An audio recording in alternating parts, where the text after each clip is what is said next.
And our next speaker is Joerg Rottler.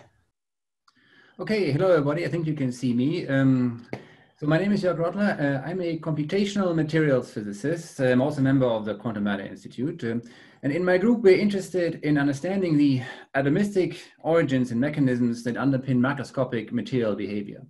And in order to do that, we use various computational techniques. We start with particles and look at interactions. Many times we can get away with actually classical forces, but if necessary, we go all the way to the quantum level. So we do a lot of molecular dynamics simulations as a fundamental way to approach materials out of equilibrium. We also use various forms of continuum methods inspired by density functional theory that enable us to go to other lengths and timescales that we cannot easily address with the direct particle methods.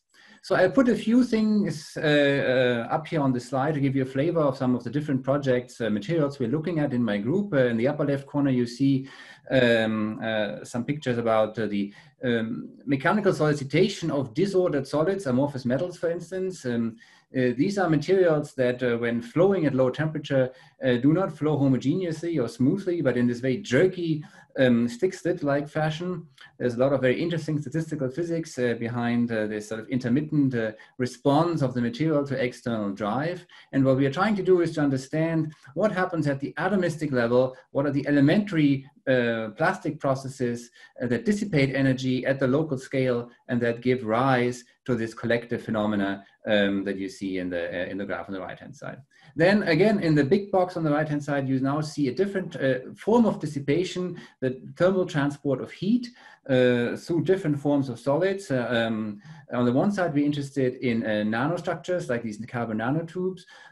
There is a strong domain size dependence on the ability of heat flowing through the material. So you see, for instance, that the thermal conductivity is varying a lot with the system size and can reach several thousand watts per meters in Kelvin. Below you see a very different material, a so-called high entropy oxide. Here we have chemical disorder where atoms are sort of sprinkled randomly throughout the material. And the main thing I wanted to take away from the graph on the right-hand side is that the thermal conductivity is orders of magnitude lower. It's only about 1 or 2 watts per meters in Kelvin than you could see in the nanotubes. So trying to understand these enormous differences between these classes of material is one of our goals. And the very last part of the bottom has to do with the self-assembly of thin copolymer films, the formation of nanostructures that are used in the fabrication of templates for lithography in the semiconductor industry. And there it's about the interplay between energetics and kinetics